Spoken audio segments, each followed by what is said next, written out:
As you can see up here, my friends call me Johnny, so hopefully you'll know enough after today to want to be my friend, maybe. I don't know. If not, that's okay too, I guess. But yeah, so currently I own and operate 2 businesses. I'm not the sole owner. There's several of us involved in the businesses. One of them is called Ferox. Ferox is a manufacturer of fuel additives. 801 Racing was kind of it's a new venture for us, and it's a lot more fun. And I'll kind of talk about that at the end of the lecture. So, but to start out, I wanted to give you guys a background on me and kind of how I got involved in all this. For me, it started on knocking on doors, which isn't really a fun thing, but at the age of 17, actually, my dad conned me into selling security systems with him. I grew up in California, and my dad's gone through several different jobs, from mechanic to bus driver to installing security systems, and then he got into selling them, got me into selling them as well. And so I was walking through the ghetto areas in California as a young kid, trying to convince people to buy this stuff, and learned a lot of interesting lessons doing it. Had a lot of doors slam in my face, but mostly learned how to just kind of communicate on a one-on-one basis with people, which proved to be pretty important thus far in my life. So next venture, I knocked on some more doors. I served a mission for the Mormon Church for 2 years, knocked on more doors, more FaceTime with people, talked to lots of people, tried to improve those same skills. After that, I didn't move to India or anything. This is actually, I worked at Comcast doing the same thing, knocking on more doors. There's a company here, I don't know if they're still in existence or not, as a marketing firm called Trizon, and that's who I worked with, managing a group of guys going out, once again knocking doors. I actually was a student at UVU. At the time it was UVSC, and was doing this part-time. And actually this is how I met my wife, was knocking on doors. This is a picture of my sweetheart and myself. And anyway, as knocking on doors, I knocked on a PhD chemist's door, and they invited me in, and I was able to sell them some Comcast products. And through the process, somehow the mother asked me if I'd go on a blind date with their daughter, which was totally weird to me. I don't know how many of you would ask a salesperson, a door-to-door salesperson, to go on a date with someone you know, but I figured that she must have had 3 legs or something. Fortunately, on my way out, I saw her in the hall. She was kind of positioned. Her hair was blowing or something. I don't remember what it was, but she was hot. So I was like, I said no already to the parents about taking her out because I thought it was strange. But then when I saw her, I was like, I think I made a mistake. And so anyway, I had her phone number on the work order that I'd filled out with the family, and called back the next day and said I'd take them up on the offer, hoping, of course, that the daughter they were offering was the one that I saw with the hair blowing in the hall. I wasn't sure, so. But it worked out. It was the right one, and that's kind of a family joke now.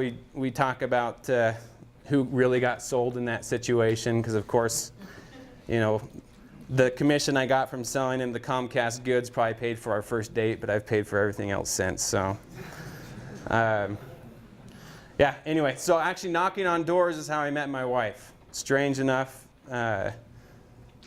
So I continued knocking doors and sold some more security systems, and had an opportunity to manage some guys doing that. I was given the opportunity, and this is actually where I stopped knocking on doors. Well, I didn't completely stop knocking on doors, but this is where some things started to change. This is where, through knocking doors, I got an idea. It wasn't necessarily an idea. It was recognizing or identifying what it was that I wanted in my life as far as business was concerned. Through all my experience in knocking on doors, I've made a lot of companies probably a lot of money. And of course, I got paid throughout the process, but what they got This picture here, does anyone know what this is? This bright electric blue flower? It's a delphinium. And this is actually a picture from my yard. And the reason I wanted to show this picture was to illustrate a concept called residual income. The delphinium's a perennial flower. You plant it once a year. It blooms every year thereafter. So it takes a lot less work. I have other flowers that I plant in my garden that have to do every year because my wife likes them. And they're a lot of work, and you have to replant them every year. It takes a lot more work. I personally like the ones that you plant one time and they keep coming back every year because it's a lot less work.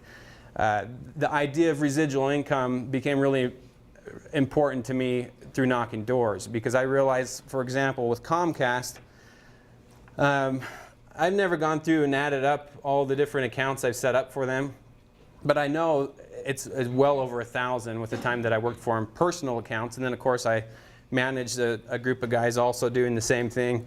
And those accounts probably vary anywhere from $50 to $150 a month. If any of you have Comcast, you know there's a lot of different packages available, both with cable and internet.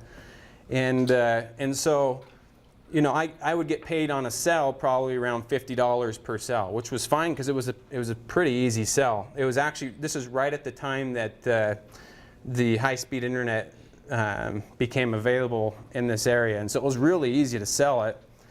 But when you add up what I've made Comcast in comparison to what I got paid out of the deal, they're getting $50 to $150 a month off of all 1,000 plus of those customers every month. And they're in a much better situation, of course, than I was.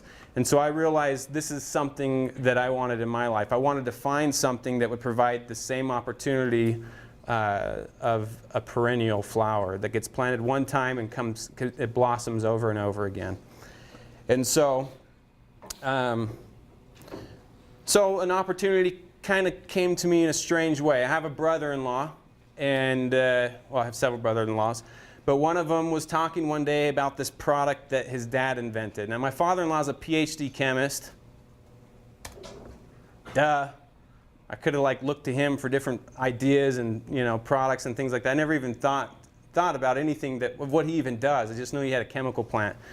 But he's invented several products from, do you guys have seen on an airplane the emergency lights that light up if there's an emergency? Hopefully you've never seen them light up, but the emergency lights, that all has to do with chemiluminescence. My father-in-law is the one that developed that technology. He's invented glow-in-the-dark paintballs. He's invented all kinds of nutritional type products. He did a lot of work for Thiokol, Hercules, businesses like this in helping develop products that go into rocket fuel, which is actually where the technology I'm involved in now came from. So he's worked on all kinds of different things. One day my brother-in-law is talking to me about one of the products he developed. It's called Ferox, and it's a fuel additive. And when you use this fuel additive, it helps reduce the amount of carbon that's in your combustion chamber. It'll actually clean out the carbon and prevent it from coming back. And so it solves these problems like fuel economy, you get better performance out of the vehicles, you reduce the emissions and things like this. And so I started looking at some of the stuff that they were doing or had done over the years, and and realized that at this time, when gas was $1.80 per gallon, people using this product would save more money on the fuel than it costed them to buy the product. So I was like, that's an easy sell. Someone's going to save more money on fuel than it cost them to buy it. I can sell that all day long. And then it was a consumable product. And consumable products are one of those things that can bring you residual income because someone has to keep using it over and over and over again. And so the lights kind of went on in my head, and I realized, hey, I may have something here. And so I talked to my father-in-law. He's busy with his business. The fuel additive thing was something he developed a long time ago. It kind of had some success and then kind of died off because of management problems. They maintained one customer over a course of about 10 years, and that was basically all they were doing with it. So I said, hey, let me take a look at this and try and sell it. And so he literally grabbed out this package that had some 4-ounce bottles in it, and they were old and just looked all beat up, and he said, try and sell it. And so I did. I just for kicks and giggles and see if it would work, I went and started knocking on doors again. Just to see how easy it would be to sell. And I was selling the bottles for about $20 a bottle. and right away, without any, not much knowledge about the product or anything, or any experience in trying to sell it, I was selling 2 to 4 bottles of it an hour. It was really simple. A lot of skepticism involved in it, of course, but it was people were willing to try it. This is when gas is $1.80 a gallon. So this is a picture of one of the products. All right, so now I had this thing that was working. I had a product that was pretty interesting, and it had been sold in the market somewhat, not very well, more industrially. So I had the problem of how was I going to get this into the market. And I did all that I could do, which was networking. I talked to everybody I knew, people I didn't know, and just anyone, period, about the product. So I was on the phone. This is a picture of me 10 years ago. I was on the phone making phone calls to everyone, any contact that I had, just talking about the product and its potential and trying to get some interest. I went back into knocking on doors, anything I could do to start moving some product and getting the word out there. And then, of course, we had to build a website, get that up. Website, obviously, today, if you don't have a website, you got to have some online presence so that people know. I mean, it gets the product out there. A lot of our business still today comes from our website, and with very little effort, people will find that and come to us, providing new opportunities for us to do business. So the website was really important. So through this, I'm talking to a lot of people on the phone, trying to get the word out. So what happens next is I talk to a guy I know in Virginia. He's been pretty successful at marketing. His business is, he does carpet installation, stuff like that, but he does it for the military. And it's on the East Coast where they have a lot of hurricanes and things, so every time the carpets get destroyed out there, he's got the job to go and put it all back in. And anyway, so telling him about this product, just trying to pick his brain a little bit, he had some thoughts and ideas and had some friends that had some connections in big box retail stores. And so we start going down that route, and we realize that through this process of we're going to say sharing and listening, because I was sharing the product to people and getting feedback from them, it led to innovation. And I'll explain what this picture is. So our fuel additive at the time was in it was a liquid product, which we still sell. It's very concentrated product. I was selling a 4-ounce bottle that treated 200 gallons of fuel. And so it was a little tricky for users to use, first of all, because they're trying to measure out very small amounts into the fuel tank, which is kind of difficult to do. Second of all, in a big box retail setting, that's a hard sell because you have this 4-ounce bottle selling for $20, and then you have an 8-ounce bottle of STP or something like that that's selling for like $3 or $4. Okay, and so the perception from the customer standpoint, it was a hard sell. Even though our product was treating a lot more fuel, was going to last longer, and the price point's actually lower per treated gallon, the customers in the retail stores don't take the time to necessarily research all that. Some of them will, but a lot of them don't. And so he said, get me something that would be more retail friendly. Let's figure out a different way to package this product up. And so I brought that question back to my father-in-law, who is extremely brilliant, and he said, you know what, we worked on the idea of creating a tablet about 10 years ago. Now it's been about 15 years ago. And it would be a tablet that you dropped in the fuel. It would dissolve completely in the fuel. It's got the same active ingredients in it because they were solid ingredients. All we were doing was basically mixing these solid ingredients into liquid products to make fuel additives. And so why couldn't we take them and put them into other solid ingredients and make a solid fuel additive? And so we said, okay, let's look at that and let's see if we can finish that concept. And so he did. He went through and finished the design on this. Of course, the design changed from his original design that he had thought up 10 years ago, but within about a month's time, that's all it took, he had a solid formulation. And so I brought this back to the guy I knew in Virginia, and he says, I think we got something here. And so So we started marketing. We started putting it in different retail stores, and started out in Puerto Rico. We had about 210 gas stations that were selling the product. And we learned that through this process that it's one thing to get a product on a shelf. It's a whole different ballgame to get the product off the shelf. So important if you're ever into retailing is creating demand. You have to create demand before you put that product on the shelf, or you shoot yourself in the foot.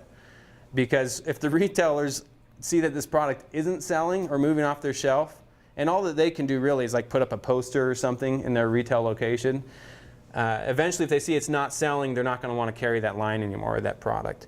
So creating demand is very important. That's one of the lessons that I learned through this process. As time went on, innovation led to success. The idea of the tablets, of course, this isn't a solid equation. There was a lot more involved than just innovation. A lot of work and talking and networking and whatever. Lots of leads and things came in through our website, and we had to work those and talk to people. We went from myself to now we have 8 employees, which isn't, and we're not a huge business by any means, but we can actually manage quite a bit. It's pretty impressive, the manufacturing capacity that we have. We're local. We're here in Orem. We can manufacture enough product to treat 30 million gallons of fuel a day very easily in an 8-hour shift. So we have a large capacity, and so hopefully at some point we reach that capacity and have to hire lots more people. But for now, there's 8 of us working the business. We've gone from 1 country to 17 plus. Last time that we counted, which was probably about 6 months ago. We're currently marketing about 17 countries. We do it through distributors. We have distributors, like a master distributor in each country that's in charge of all the everything that comes with it, all the retailing, all the hiring of employees, everything else. We have, of course, we go and support them as much as possible as well. And then we have lots of other countries that are on the horizon that we're getting product into. So I want to, for a second, talk about moving into new countries with a business. There's complications involved in it. And one of the most important things that we found, and I got this from one of my mentors, is trademarks are very important. If you're not trademarking your product and you go out and you do all this advertising and you start creating that demand, another company can very easily create a product, whether it's similar to yours or something even a little different, and use your brand name and pick up on all the demand that you've created, and they can trademark that brand name if you haven't, and you're screwed. So trademarking is really important. You need to have, whatever you're doing, make sure you have trademarks. The other thing I'll talk a little bit about is, in talking about intellectual property, is patents. With our product, with the tablets, we patented that product. It was in a patent pending position for a long time strategically, because when the product is patent pending, typically it's not public information, and so people can't really see what's in it yet, but they know that there's a patent pending on it, so they don't necessarily want to try to reverse engineer it, because if the patent issues, they may have problems selling whatever they reverse engineered. Once the patent issues, it's totally public information. They can look at it and see what's in it. Talking to my mentor, the one I'm referring to, is his name is Blake Roney, and he's well known, I guess, in these parts, but he's the one that founded Nu Skin, and he says that with Nu Skin, they don't worry so much about even getting patents anymore. It's just trademarks is the most important thing for them, because people will knock off patents, and a lot of times it's hard to defend them. We're actually in a litigation with one right now, and I'll kind of talk about that a little bit towards the end. But so I'm unsure at this point as to how important the patent is. I'm experiencing this process right now. We've got the patent. I can tell you that they're expensive. There's a lot of applications that get filed with the patent offices, and all that costs money because you got to have attorneys do it because you don't know how to do it. And it's expensive. In every country you want that patent to be filed in is a new patent. And so, you know, where we're trying to market on an international basis, it becomes pretty expensive. For us, that is our market, is international. We do very little business in the United States. Most of our business is international. And there's a lot of reasons for that, but the biggest one being that the U.S. is a very regulated country, which is good for consumers, but it's also, in some respect, bad for some businesses. It makes it more difficult to do business sometimes. But I love the United States, don't get me wrong. I've traveled to a lot of different places, and I'm always happy to come home. We have a lot of blessings here in the United States, I guess I'll put it that way. So I want to talk a little bit about hard times that I've experienced in entrepreneurship. First one I'll talk about has to do with regulations in the United States that we were just talking about.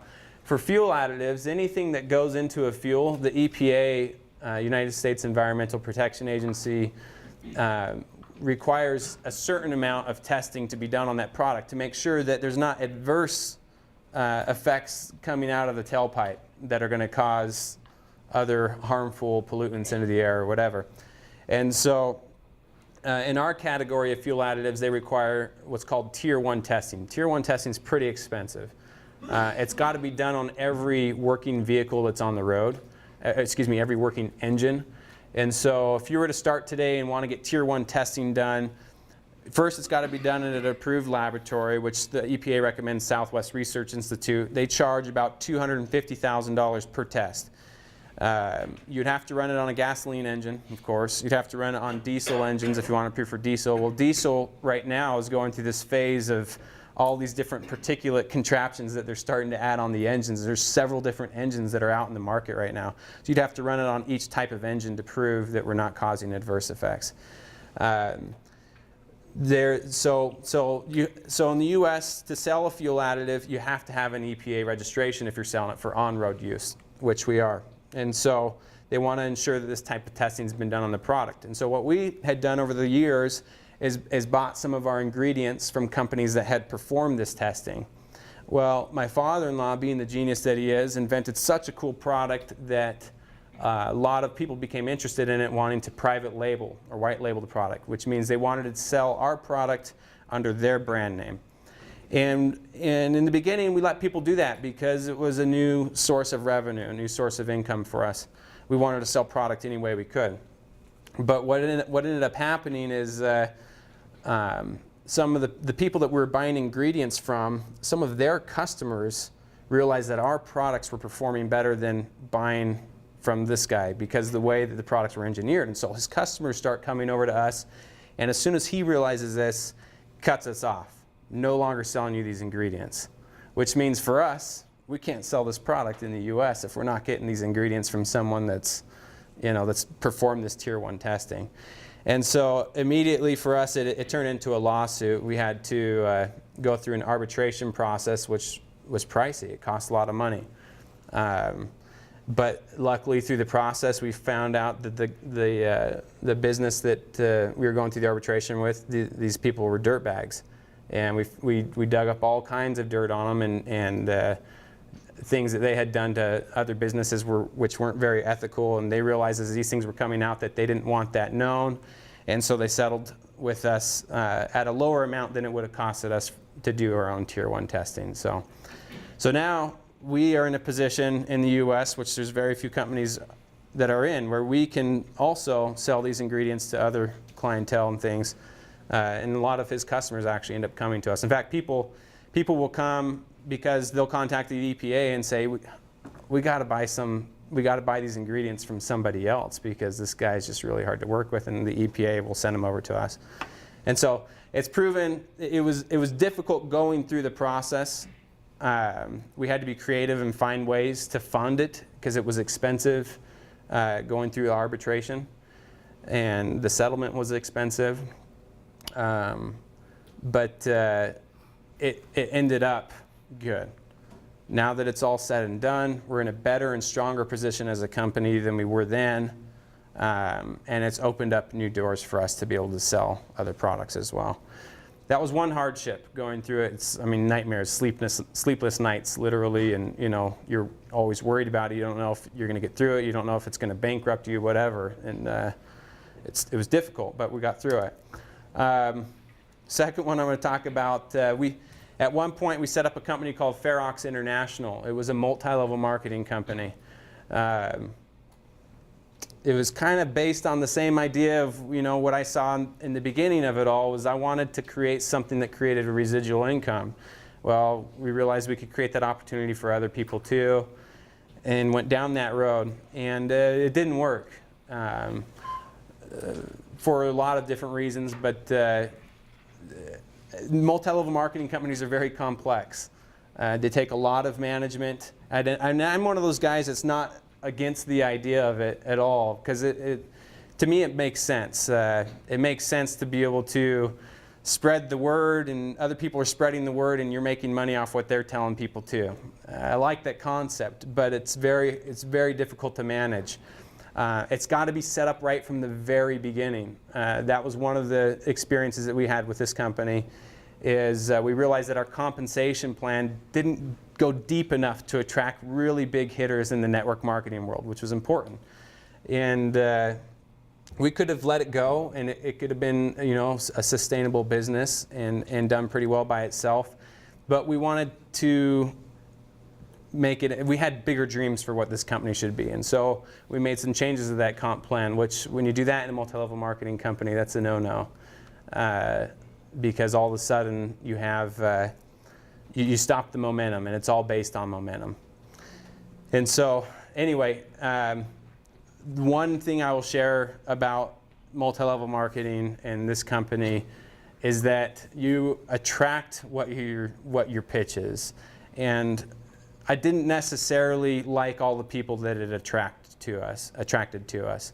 And that's not to say that they're bad people, or that anyone that does multi-level marketing is that type of person, but people think really that they're going to get something for nothing, or something for very little work, and that's not true. It's a business that has to be worked like any other business, any other job.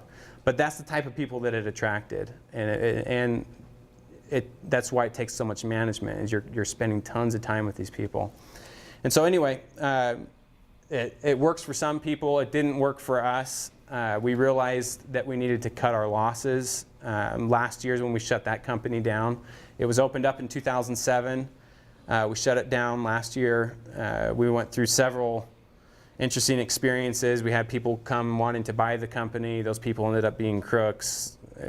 Spent a lot of money and attorneys through the process. I mean, literally $30,000 in writing contracts for someone to come buy the company. And then they end up, you realize there's no way we're going to do business with these people, and so all that money's just lost, But several things like that, time and time again with the multi-level marketing company, and so we realized it's not what's bringing in the majority of our money. The majority of our money is in the international market. It's not done through multi-level marketing. It's more traditional. Let's cut the losses and just move on. And so that's what we did. Which leads to into the next one, patent infringement. This is a difficult process, we're realizing. We've actually, the same people that wanted to buy our multi-level marketing company that we didn't sell to ended up basically knocking off the product and are doing their own thing now, and we're involved in a patent infringement case because they're infringing the patent.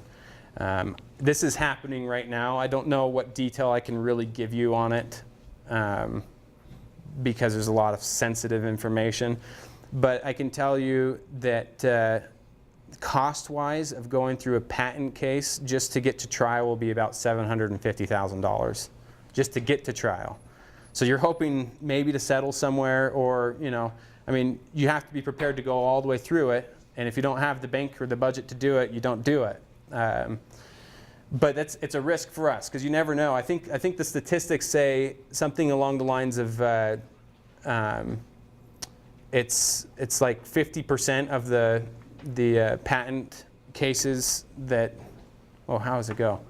It's 50% of them, I think, end up winning. It's a 50-50 chance, really. And I mean, we have a great case, and of course we wouldn't be going down the road if we didn't think we had a great case, but there's no promise. The only ones that are really going to win, we know for sure, are the attorneys on both sides. Everyone else is spending a lot of money with the hopes that something happens, but you never know. You don't know if you're going to get your money back. You don't know what's going to happen. And so that's why I don't know yet. Ask me a year from now if I'm a believer, or 2 years from now if I'm a believer in patents, and I'll be able to answer that question better. Right now, I'm unsure. We hope so. We've invested a lot of money into getting the patents, and now we're investing a lot into trying to protect it. And if it all works out, then it will make us a more valuable company. It makes our technology more valuable. But we don't know the answers to that yet, so ask me in a couple of years and I'll be able to tell you. Okay, so now I want to talk about discovering new potential, and this is kind of where we are today. We still have our international markets out there that we're selling to. We're talking about reducing emissions, increasing fuel economy, that kind of stuff. And a few years back, a gentleman contacted us wanting to run dynos on our product. A dyno, it's called a dynamometer. It's kind of like a treadmill for a car. You put the car on it, and you run that thing as hard as you can, and it measures the amount of horsepower and torque that you're getting out of that vehicle. And we've always known in using our products that they improve performance. We've never measured it before. We hadn't up to this point. You could feel it even, but you don't know if it's just your mind messing with you or if it's really there. And so anyway, we took him up on the offer, said, yeah, we'll definitely send you down some products so that you can run some dynos. This was in El Paso, Texas. And you give us the dyno results. And so he did. And we were pretty blown away by what the results were. We didn't even believe them ourselves. And so he was seeing anywhere between 5 and 15% more horsepower by sticking one of those tablets in the fuel. And so we flew out there and watched them, videotaped them, tried to see exactly what they were doing and understand more what our technology was doing. From that point, we realized that, hey, there's a market in the performance industry for our products as well. And over the next few years, we worked on, we messed with the formulation a little bit to maximize the amount of horsepower that we're getting on those dynos. And that's where this came from. So this old timer, his name was Bobby Lochner. He's the one that was doing the dynos for us. And he had this saying where he'd say, if racing was invented at 8 o'clock, cheating was invented at 8:01. And that's kind of the mentality of a lot of these car drag racing. You know, it's like the guys, it's all innovation, but they're the guys that are pushing those limits, they're the heroes, you know. And so that's when 8:01 Racing was born. That's where the name came from. It's also our area code, which kind of fits. So, but we decided, we met with a company called STS, Super Top Secret, which they're an awesome marketing group. They're based out of Salt Lake. And started talking to them about our products and how we wanted to market to the racing industry as well. And they said, you need to split the verticals. You can't sell racing products to tree huggers and vice versa. It doesn't work that way. You gotta have your market for fuel economy, reducing emissions over here, and then the market for the guys that are gonna purposely burn through more fuel over here. And so that's what we did. We formed a company called 8:01 Racing, and this was last year. And it's been a year of just kind of cleverly branding this. So this is one of the quotes actually from the guys at STS. Speed was a drug long before it was mixed up in trailer park bathtubs. This is the kind of stuff that we get from Super Top Secret, and that's why we love it. It's kind of an edgy, it's a different feel to racing. We've been spending the past year, as I said, branding the company. We have products on the way. We actually partnered with another group that makes performance products on this. It's a joint venture, and they brought a whole different line of products to the table, of different racing oils as well as oil additives and car care products. We have different cleaning products and things. This is all meant to launch this year. Most of the packaging and everything will be done in May. We're already selling some product. We're selling, of course, to the drag racing industry. We sell a 70-weight racing oil, which is really superior to others that are out there. And they're loving it. They're starting to eat it up. So, yeah, I want to kind of, I guess I don't know what else I can share with you about 801 Racing, other than it's a cool company. It's a lot of fun. This is all the other stuff has been really cool, but I've always been interested in more like extreme type sports, and so this has been a lot of fun. We sponsor a top alcohol dragster. The stars kind of aligned for us when we did that. The guy's out of Bluffdale, Utah, and he's a stud. He's very creative himself. He's a mechanical engineer that graduated from the U, and the first race we sponsored him was the Topeka Nationals, and he won the whole event, which is the first national event that he's ever won. And so it was really cool. And we had probably 5 minutes of coverage on ESPN2, all about 801 Racing. And so, some of those sponsorship things do work out. Others, we have sponsorship opportunities coming at us like crazy now, and you pick some of them and you don't do others because some of them are just ridiculous. They want $1 million for a small sticker on the side of a NASCAR, and no one will ever even see it. So we put a lot into our social media. We believe that it's going to be important for us. You're building an audience there that is pretty captive. When you send messages out, you can see how many people are receiving those messages and things like that, and get a pretty good idea. This last year, we ran a lot of different ads on Facebook and did stuff to get those people there. We have about 33,000 people that are following us right now on Facebook, and we're not even really selling a product yet, so it's kind of interesting. A lot of people they love the brand though. It's really starting to take off in the racing world. The last thing that I'll talk about is a deal that we just signed with Nitro Circus. Has anyone ever heard of Nitro Circus in here? Yeah, okay.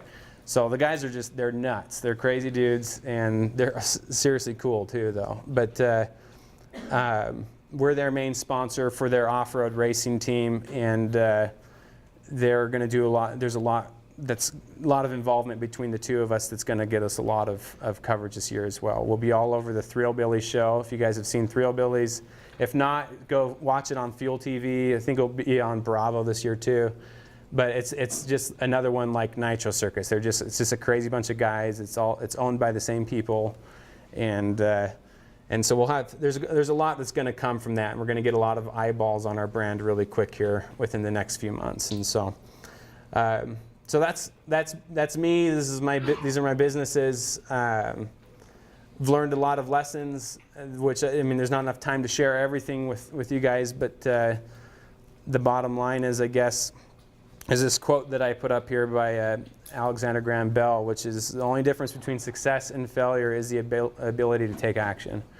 And that's really what it is. There's so many different ways to make money in this world. Another thing that I was told from Blake Roney is that it's really interesting to see when people kind of talking about this, take that action and try to make that kind of money. A lot of them succeed. The reality is a lot of people just kind of fall into the category of I want to fall into this job or whatever because I know it's a safe income. Well, the truth is there's no safe income today. People are out of jobs all the time. It's good to be a creator and to try to make things happen. And if you take that action, whatever it is, whatever ideas you come up with, you'll find success. It's just you just keep pounding on the doors and doing whatever you have to do to get the word out to people. That's the bottom line. So I got 5 minutes left.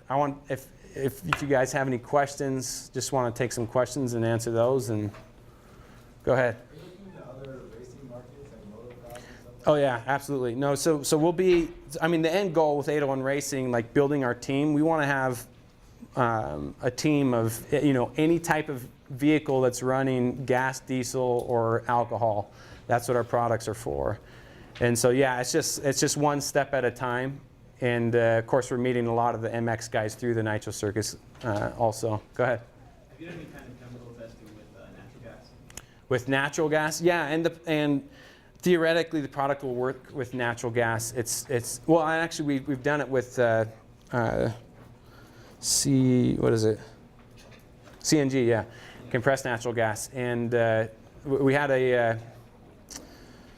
I'm going to forget the name of the city, but it's a Nevada run test. They're trying to cut back on the emissions, right? And so compressed natural gas, you get less harmful pollutants coming out of the tailpipe. And so that's why they're looking at compressed natural gas. And so they compared our product. In comparison to it, ours reduced the emissions just as much and is a lot more cost effective. But then they compared the two together and they said it was just kind of off the charts. And so yeah, we've done some testing, but applying the product to compressed natural gas is a more difficult process. So it's finding the application.